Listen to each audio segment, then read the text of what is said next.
Good afternoon. Time for Sports Nothing But Sports with Ken Sterling, brought to you by the great people at Today's Dentistry. Dr. Mike O'Neill, he's the best dentist there is. If you're in central Indiana, give them a call. Become their next new patient. For God's sake, Today's Dentistry, 317-849-2933. Colts owner Jim Irsay is going to reveal the name of the next Ring of Honor inductee tonight at 6 o'clock.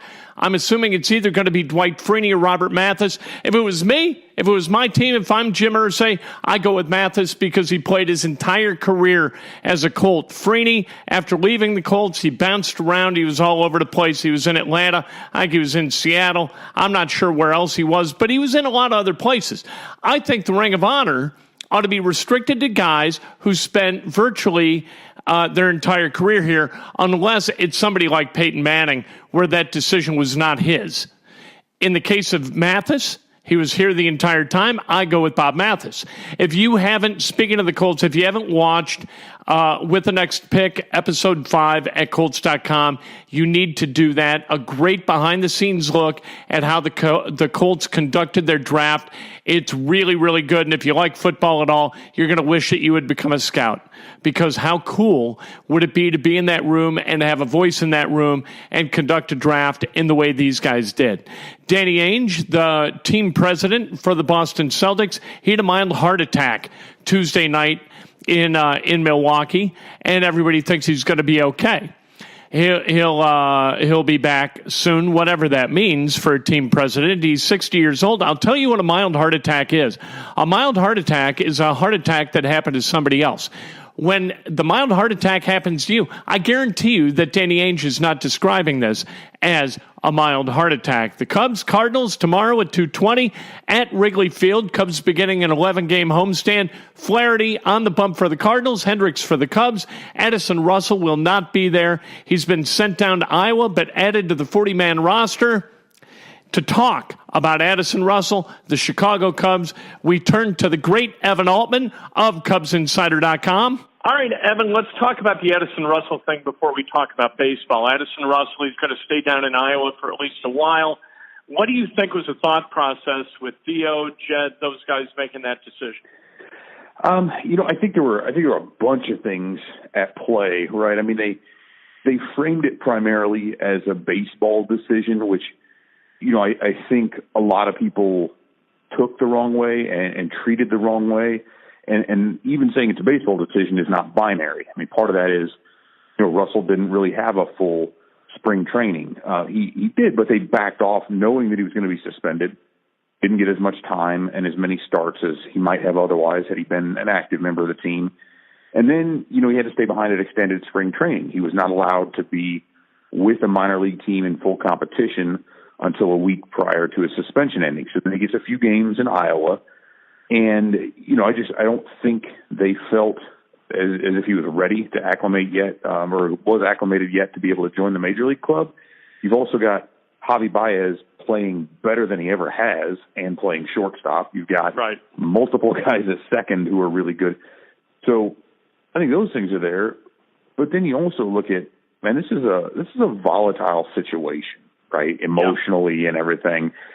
Do you want, I wrote about this the other day, and, if you have the opportunity to bring this guy in, do you really want to do it, not only when the Cubs are playing well, but when the Cardinals are coming to town at Wrigley, and there's already a rivalry, it's a Friday, there's a lot of different stuff that can go into that. And I think you've seen them debut players when they come up on the road more frequently. Chris Bryant was an exception because they basically had gotten past his service clock time to call him up. But, if you look at what this is, after they get rid of this homestand, they go to Cincinnati. It's a weekday game. Man, maybe you call him up in a week and a half when he's had more time in the minors, and then you can pull him up on the road in what would be a more friendly environment that's a little bit easier for the team from a PR perspective. Do you think that the Cubs underestimated the unpleasant backlash of keeping Addison Russell? I think they did, although, to what extent, I don't know how it sounds really silly to say when, this is a team that traded for Aroldis Chapman. They had some blowback on the Daniel Murphy thing. Like, they've had a few of these things come up. And then, it's not like the Russell thing was a was an unknown that kind of came out of nowhere. Like they kind of dealt with this the first time around when the reports first surfaced about him, and so it's hard to believe that was the case, that they underestimated it. But I do think they've made some missteps from a public relations perspective, and kind of the way they've gone about handling this and the things that have been said publicly, not just by the brass, but by other players on the team and by Russell himself. And I think it's just kind of one of these situations where, they're sort of in a lose-lose position, but right. Even when they decided, hey, we're going to be part of the solution, or whatever that means, I don't know that they've really thought this through all the way as far as how they were going to really deal with it. Well, and it's a tremendous, to me, I've heard people say it's not a distraction at all, and then I heard Theo on the Score last Thursday say, well, I'd rather be doing baseball stuff than checking on Addison Russell, and making sure he's being compliant with his counseling and that kind of thing, and talking to Addison himself. Yeah, this job is about baseball for me. And so it's distracted him, and it's pulled him away from his baseball responsibilities.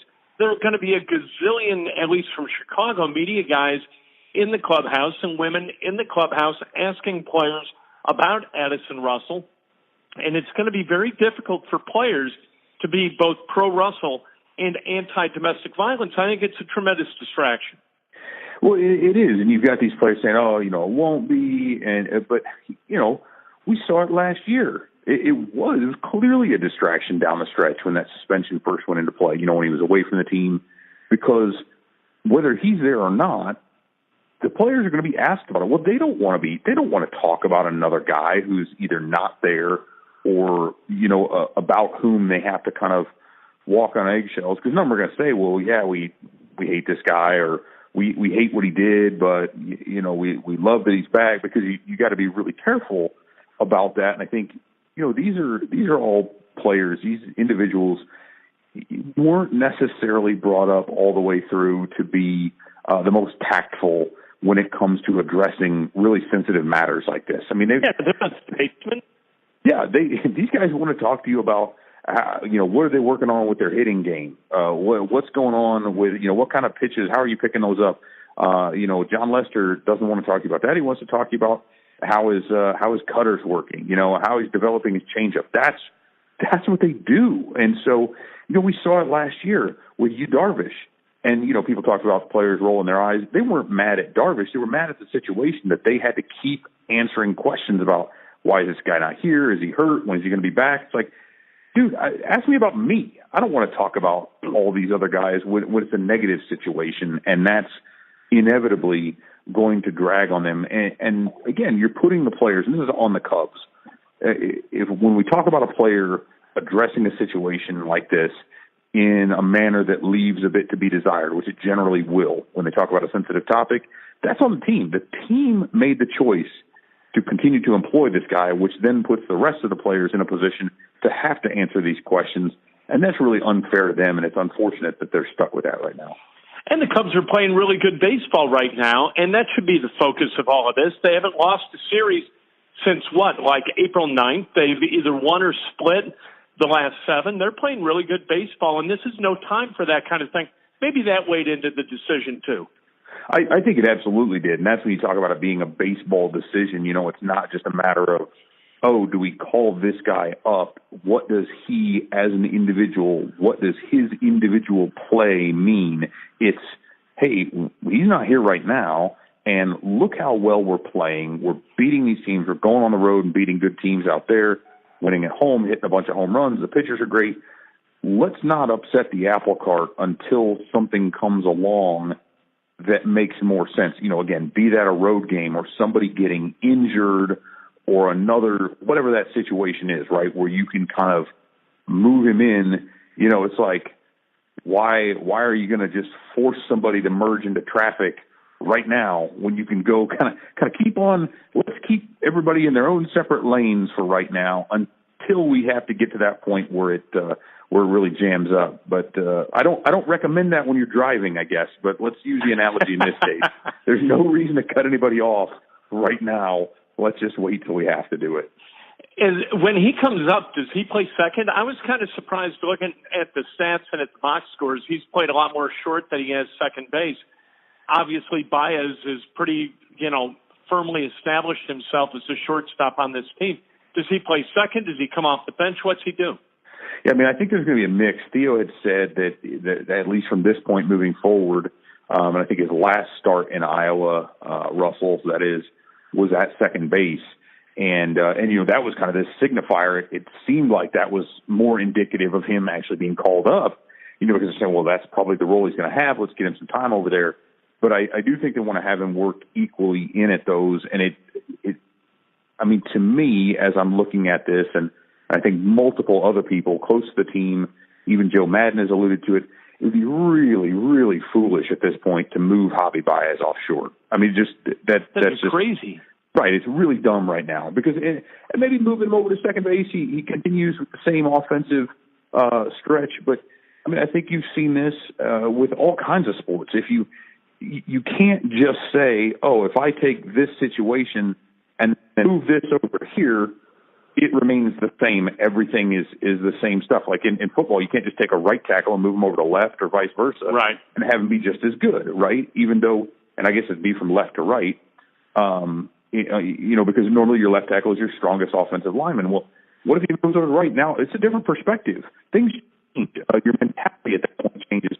So you get a guy who's performing at an MVP caliber outside of Cody Bellinger, I suppose. And why would you mess with that? You shouldn't. And so long answer, but even Russell, I think he plays mostly at second. But then you look at, Javi's going to have to be spelled from time to time. So I think Russell kind of becomes that backup shortstop that they really lack right now. Which is really kind of strange because now he's just a defensive replacement basically because his bat doesn't play very well. Right. And he'll play a little second. I think he's like a bench guy and he kind of has to be because look at who else they've got. They don't need another middle infielder. And that's kind of the funny part of this whole thing is, he got Wally pipped out of existence, except, by his own despicable behavior and not just because he was hurt. Well, and that's what I don't get. And we're talking to Evan Altman at Cubs Insider, of course. He is not worth the turmoil that his behavior caused at all. I mean, he's a lifetime 242 hitter? He's a slip fielding shortstop, but he's not a Gold Glove guy, or at least he hasn't been. He's good over there defensively, but we don't know what he's going to be as a second baseman. We know offensively, as kind of an outlier in 2016, he had 21 bombs and drove in 95 runs, but other than that outlier of a season, he's really kind of a mess guy offensively. And if you don't have him in there for his glove, he has no role. And what he's done that really kind of bugs me and is one of the unintended consequences of maintaining him, but it was entirely foreseeable, is he is pitted fan against fan, and he's pitted media member against media member. And I think that his presence has no positive value whatsoever for this franchise or the business end of the Cubs. Yeah, I think that's kind of the issue that you see here between Russell and maybe some of these other. And I know I'm not trying to paint this as, hey, if you're more talented, you're more worth the hassle. But that's right. That's what it is. That is kind of the case, and that's kind of the funny thing is that there's this view that a lot of people have taken. And it's why I'm so particularly incensed at Phil Rogers, the former, I think he was with the Sun-Times, the Tribune, or whatever. Now he's with Forbes, or kind of freelancing, with his really persistent take that the Cubs were so good with Russell that they need to bring him back because they're so much of a better team. It's like you can't just. Okay, we'll take out Chris Bryant. Take out anybody. Like you can't take one guy out and say that they're better with that, especially when you look at what they're doing without him. And what other factors were in there? Is this a guy who was, he's oft injured, so that's something else we got to look at. He's had shoulder problems, he's had foot problems, other leg issues. So is this a guy who, is he fully healthy? Is his mind right? And we're assuming that bringing this guy back is, like you said, a Gold Glove caliber, Silver Slugger type hitter, and he's simply not. Right. And he hasn't even in 2016, right? The 21 homers, that was big. 95 RBIs looks really good when you're thinking about kind of box score stats. But when you look at the aggregate metrics and sort of what he did and how he was as an actual run producer, so much of that was situational and being on a really good team. His WRC plus, which is again a measure, a relative measure of how well you produce runs relative to league average. He was at a 95, which means he's 5% worse than average in his best offensive season. And so I think he, and that carries the rest of his stats up, but he's at like an 88 or something. I think he was 75 last year, 76. And that's not a guy, that's like a Mike Freeman. That's a guy that you pick up on a minor league deal to be a backup defensive replacement, that you can call up. And that's kind of how they're treating him. That's why part of the reason they're leaving him in the minors. It's just, what's funny to me is that he got, they tendered him a deal. They gave him $4 million or something like that, kind of structured it so he can make some of that money back. And it doesn't really make a whole lot of sense, but they've chosen to stick with him. And so they've made their bed. Now they got to sleep in it at some point. He has a career WAR of 12, total WAR of 12 in those 4 seasons. And even if he had a WAR of 36 over his 4 seasons, it still wouldn't justify him having him on the roster based upon his behavior with not one but 2 women. But even at that, like if you're just going to be a pragmatist, there's no way to justify this other than if it's Theo or Ricketts or whomever just being somehow waywardly good-hearted and trying to support this guy and help him become a better person. But that's not the business of the Chicago Cubs. The business of the Cubs is to win baseball games. If Theo Epstein wants to be a good friend to Addison Russell, do it on your own time. We don't need him on the ball club. Yeah, and I think there's kind of 2 ways I've gone back and forth on this, and the one is, I am opposed to some level. So it's weird because it's like this paradox where I hate the idea of simply saying just make him someone else's problem because that's not fixing anything, right? And we see that. I mean, we've seen it. I think it's probably most prevalent in the NFL where a guy gets cut and then he immediately gets picked up, by another team who's willing to wait out his suspension or whatever. But really, at that point, you're just treating these people like hunks of meat and like a commodity to where, well, we'll just, we don't care. We're not trying to fix you in any way. We're just allowing the suspension to run its course. And so I do applaud the Cubs in that sense because I really do feel like kind of knowing what he said, knowing his family background and everything else about Theo Epstein, I do believe he's genuinely invested in trying to make some sort of a positive change on a bigger level than just Addison Russell. When he says we want to be part of the solution, I believe that. I really think he wants to. And so I think there is a measure of that where he's saying, we don't want to just cut this guy loose and then not be able to control. Like maybe he goes and signs in, name the team, right? Who cares? Baltimore. And then they don't care anything about his rehabilitation and his life and bettering himself. And so they're saying, hey, we can at least control this as a result of him being in our employ. But at the same time, that last part, being in our employ, you're still paying him while you're helping him through this. And you don't need to pay him to help him through it. You could say, hey, you know what, team, we're going to trade you to this, as a function of this, we're going to continue to pay for and monitor his rehabilitation, his counseling, because it happened under our watch and we are responsible for that. And we're going to see to it that continues, even though he's going to be in another team's employ. And so I think that's kind of the difficult part for me is that, like, yeah, you don't have to keep paying this guy while also trying to help him be a better person. So no, go be a social worker. Go do something else for a living. Be a high school counselor, for God's sake. It's not like this guy's a victim of his own circumstances. It's not like this guy has, moved into addiction, which is not his own, that's not the responsibility of the addict. If you're an addict, you're a victim of a disease, and I get that. So these are completely different situations. Like what I was thinking when you were talking, I was thinking about Josh Gordon with the Patriots and with the Browns, and he keeps relapsing, and it's problematic.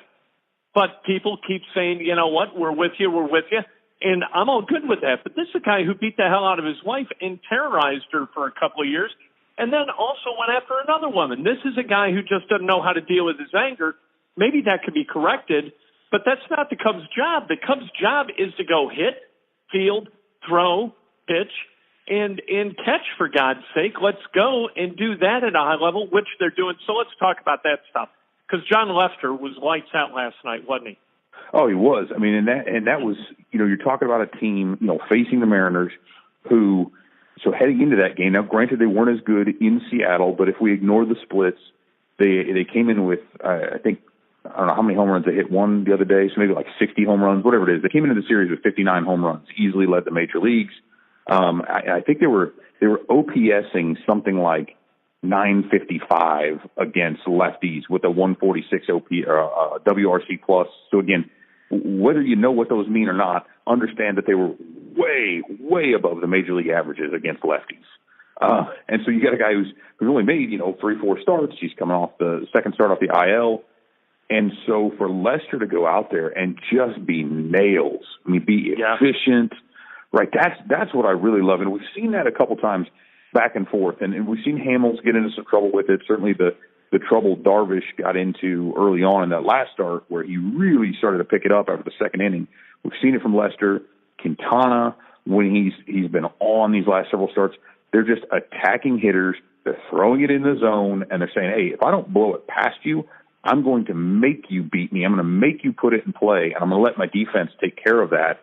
And it's been tremendous to watch as kind of this evolution of Lester. As he's not a hard thrower anymore. He's not going to blow it past you, but he's got his bag of tricks, and the guy just knows how to pitch.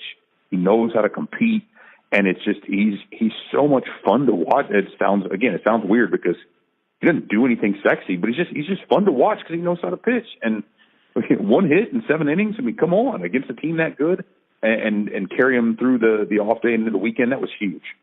They've got an 11-game homestand starting tomorrow, 3 against the Cardinals, and then they wrap the thing up with some games against the Brewers. How important is this? I know it's only May, but how important is this homestand in terms of kind of setting the mood for the rest of the season? I think this is really big. You're looking at a Cardinals team that's really hot. They've got a 3-game lead in the division, so the Cubs could gain some ground or eliminate that lead. They're playing really well. It's at home. First time they're going to be playing the Cardinals, and really outside of, Pittsburgh's not a big rivalry. Milwaukee is, but those games were up there. And I think this is one of those that the fans can really kind of get fired up about coming out of these wins and kind of welcoming the team back. And you get this, a Wrigley weekend is really something special. So, if they don't do well, it doesn't sink their season by any means, but having a really good 3-game stretch here, even if you just win 2 out of 3, close that gap by a game, you're still playing well, another series win, that's big for them heading into opening up May here and really finally getting to the stretch. There have been a ton of off days. And so getting into the stretch where they're going to have to play a lot of games in not too many days, I think it's really important to get off to a hot start with that. Beautiful. Thank you, Evan. Appreciate it. Always good to talk to you on a Thursday. No problem. Always enjoy it. That's Evan Altman from CubsInsider.com. If you're a Cubs fan and you don't visit CubsInsider.com regularly, you're out of your mind. It's a great place to get unique insight about your favorite baseball team. That's sports, nothing but sports for a Thursday. Tomorrow morning, a Friday, it's going to be fun because Friday's always hard. Maybe we'll dance. Maybe we'll consult the orb of wisdom. Who knows what's going to happen tomorrow on Breakfast with Kent, but we do know when it's going to happen, and that is at 8 o'clock straight up on Facebook Live, and then immediately thereafter on Periscope. Off we go. Breakfast with Kent tomorrow. I hope you enjoyed Sports Nothing But Sports. Evan does a terrific job covering the Cubs, and I appreciate all his insight. Brought to you by today and tomorrow. Everything that we do here brought to you by the great people at Today's Dentistry. I hope you call them. I hope you make an appointment and that you love it there as much as I do. 317-849-2933.